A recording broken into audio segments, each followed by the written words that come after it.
And welcome back, everyone. Welcome back to another week, another edition of the Sparkling Tuna Cup, the STC, the STC week number 138. I'm of course just ZvT with him, joined by these amazing players and by the people in the chat as well. Welcome one all. Welcome to our weekly open tournament here, weekly open cup here on the Cranky Ducklings every Sunday, at least as long as there's another big event going on. We do host this on a regular basis, and we are back. We are live with our first series of the broadcast. Exclamation mark, be in the chat if you guys want to have a look at the back yourselves. Actually, we do have a little bit of time here to jump on in because, fun fact, this is our first broadcast on the new patch. Bearing in mind the patch has been live for a couple of days, but we've been busy covering Crank Gathers, which is on StarCraft Evolution, not on StarCraft 2. No, not on StarCraft 2. So as a result of that, we haven't been able to cover too much or any of the new patch. When it comes to the new patch, there have been a little bunch of changes made to Protoss and to Terran. Some pretty big changes, actually, and I'm sure we'll be seeing some of it throughout the course of the event. For now, though, let's go over the bracket itself. From the top, we do have Björn. Björn, he is on the very top of the bracket as the #1 seed of the tournament. He's waiting for the winner of Davlitos and Mr. Likewise, following that, we do see Azura. Azura is up against Perceive in the following match. Winner goes up against Björn or Davlitos or Mr. We have Nightmare versus Nishi. We have Shameless versus Signir. Cure versus Antuddy. Cure, of course, is the #2 seed of the tournament. Then we have Nick Ranked versus Max Moore. Percival versus Homelander. And YoungYakov versus Captainfisch. Let's go. Let us go. We do have our we do have our top players here facing off, and based on our competitors tonight, we might have a TvT finals, which I guess is in theme of the event itself, but we'll see if they can be stopped. There are definitely some key players here that can threaten them. Players like Nightmare, Shameless, Azura, YoungYakov, Nicorant, Percival. We'll see if Björn and Cure can be stopped from facing off in those finals. Till then, though, we're jumping into our first matchup, and spawning in the bottom right-hand corner of Rainfall, we have the German Terran player. We have the blue Terran.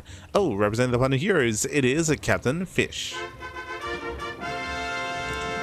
And spawning in the top left-hand corner, we have his opponents. We have the red Zerg player representing Stony Balls. It is YoungYakov. As well. Let us go. If you're in the chat, you know what time it is. It is Gamba time. Predictions are open. Place your bets on who you think will claim the series. Best of luck in the chat as we get into our Gamba, as we get into our matches. Let's go. Let us go.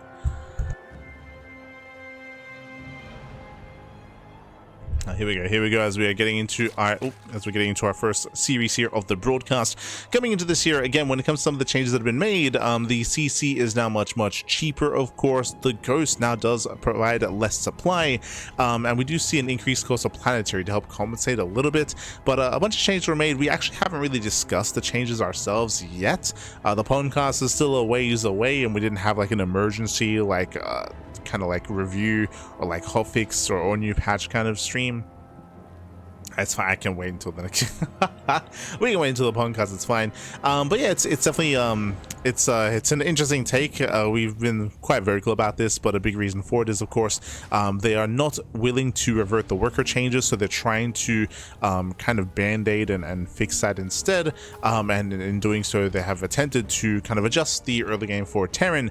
I would say it does have bigger ramifications to that, though. Due to the lower costs, it does, I would say, increase likelihood of higher CCs, of slower games, especially when it comes to the ghosts themselves now costing less supply, which means you can mass them up again. So because you can mass up ghosts, because now it's cheaper to make more CCs, I feel like 100% Terran players are going to be more incentivized to turtle up and to play towards the late game in TVZ specifically, which I feel like is a negative thing. I feel like that's not what we want, but of course that is like merely like speculation, or at least we're kind of deducing based on said patch notes, kind of where that's going to arrive. Of course, we'll still have to wait for games to be played out, but that's kind of what we're assuming. That's what a lot of players and people in the scene are assuming as well, is that this is just going to slow the game down and it's going to incentivize at least more defensive play.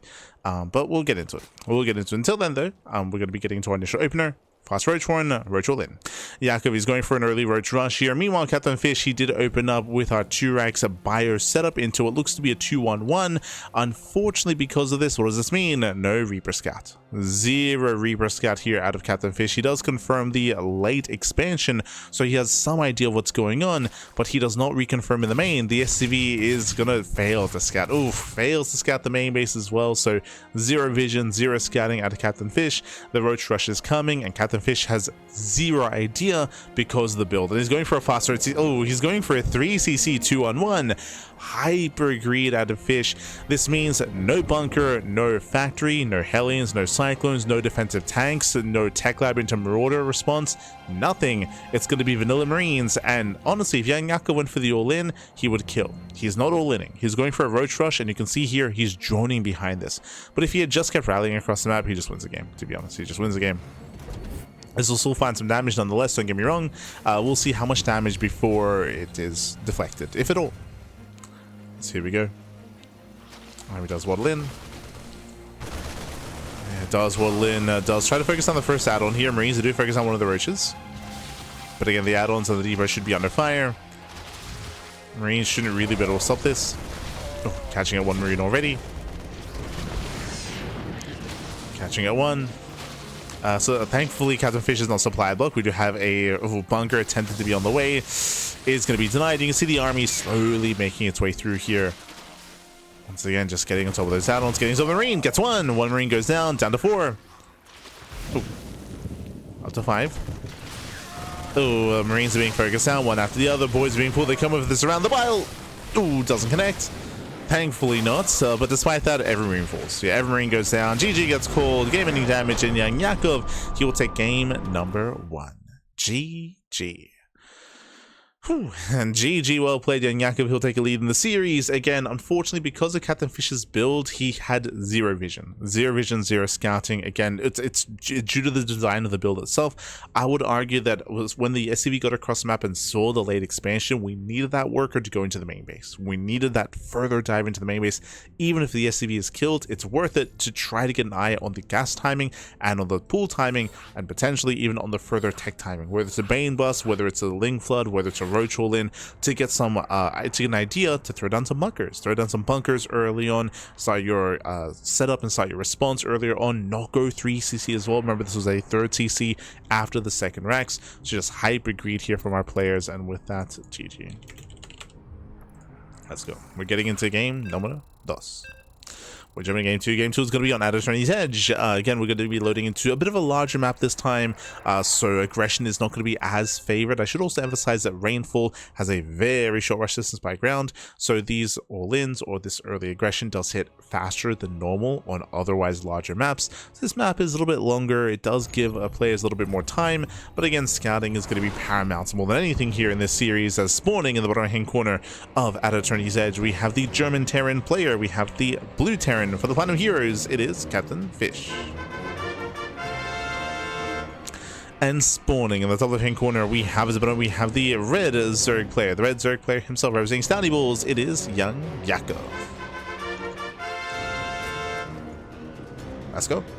Let us go as we are getting into game number 2 here, and we'll keep an eye on our Terran player this time to see if we can get a better idea as to what YoungYakov is up to. So far, though, standard openers. So far, so good. I say that, so we are going for the extractor trick. Just building up into our early game. And again, we'll see if Captainfisch is able to get a better idea as to what's going on, whether it's going to be hatch first, pool first, or gas first. We shall see. Just catching up. Catching up, Pappy. Says before, he plays for an efficient economy. Ah, ahí está.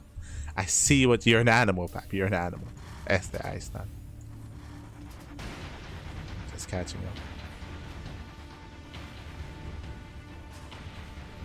Vote of the favorite with all the 0 points my nation has me to use for betting. Oh no. It's okay, it's okay. It still does say that you did vote for Senior Fish, the captain himself. Does confirm.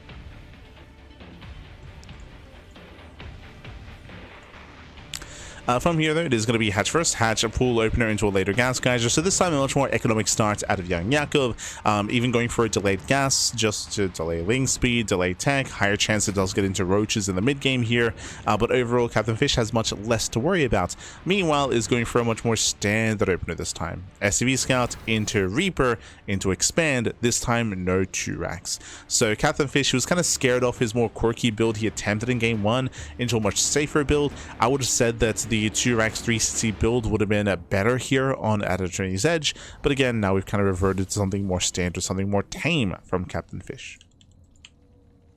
Much more tame.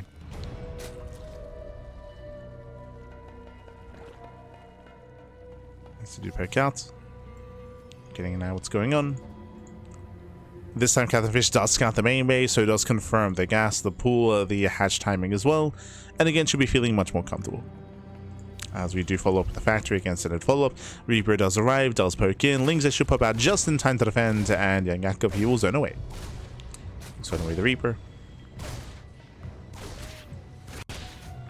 So far, ooh, decent control, but the Ling is going to be chased down. He wants it, he gets it. Does take down one Zergling. Nice control here by Captainfisch. He's going to be very careful to respect the Queen. Yeah, the Queen does zone away. Captainfisch pulls out, and from here we are again opening up. Now, what's important here is that we do pull out of gas. We only have 1 worker still in gas. Gas link speed is on the way. So YoungYakov just going for a standard follow up here. Nothing crazy, nothing wild. There's no like excess gas into fast Roach Warren or into fast Lair. This time we're just droning, saturating, and working towards a would-be 3rd expansion. Meanwhile, Captainfisch going for a 3rd CC before Starport, going for an economic build here. So economic build out of Captainfisch. Still standard though in the sense we're opening up with reactored Hellion into Starport play, into potentially Banshee as well. We can go for the Tech Lab and an add-on swap. We'll see if we open up Banshee or open up Liberator instead. Or even Viking first. There are options.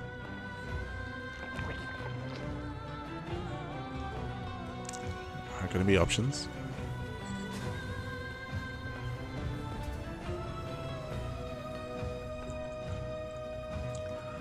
As Yakov is moving out with his mass Ling. This is a pretty big investment here out of Yakov. Likewise, he won't have any links at him to defend. Hellions are moving out. And Yakov is moving in. Does move in, does hit the mineral line. SCVs are going to be going down. Lings, they will try to disrupt some of the production at least, but they will get the SCVs. Ooh, 5, 6 SCVs going to be going down. A critical damage here at the natural. At the same time, Captainfisch does race back home to defend, so no counter damage is dealt, and Lings, they bust into the main. They don't really get too much damage in the main base, but they will scat everything. They confirm the 3rd CC, they confirm the production setup, the 1-on-1, and they also confirm no add-on swap. Yeah, no add-on swap either. Meanwhile, they get more SCV kills. 11 SCVs going to be going down. Hellions will clean this up. We're not done, not quite yet, as Lings, there we go, they're going to be roasted up here by the Hellions. Hellions, they will defend, but again, some brutal losses here. 11 SCVs. Hellions, now they're going for the counterattack. Back at home, Yakov has been droning up this entire time, and look at the worker disparity here. 43 drones up against 20 SCVs. There's a lot of pressure on these Hellions. A lot of pressure here. YoungYakov should be making Lings to defend. So you have Link production on the way. Queens are trying to keep up. At the same time, Hellions, they bust into the mineral line. Ooh, catching a 1. Yeah, 1, 2 drones going down. Still not quite the damage he was hoping for. We do need more. Behind this, add-on swap into delayed Banshee, but again, this is late. Late Cloak, late Banshee. Captainfisch does have a 3rd TC to make up for his otherwise earlier losses. That is true, but still has a ways to go. Has a ways to go, and just defending and trying to macro from here is not good enough. We do need a counterattack. For now, deflects the Zerglings. Yakov does poke in, re-scouts, and confirms Cloak. Yeah, he sees everything. He sees everything he needs to.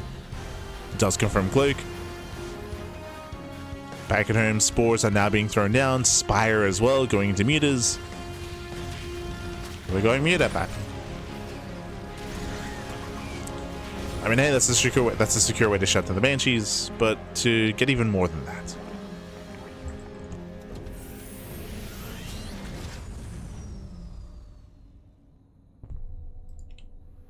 There we go, the Banshees have now started to move out. There's still an opportunity here for the Banshees to hit one base, for the Hellions to hit another, for one to distract for the other as well, and to find some more damage. There's always a chance, of course, but Captainfisch needs to set up for that. We need to set up. We need to create these opportunities. Back at home, we have 6 Hellions.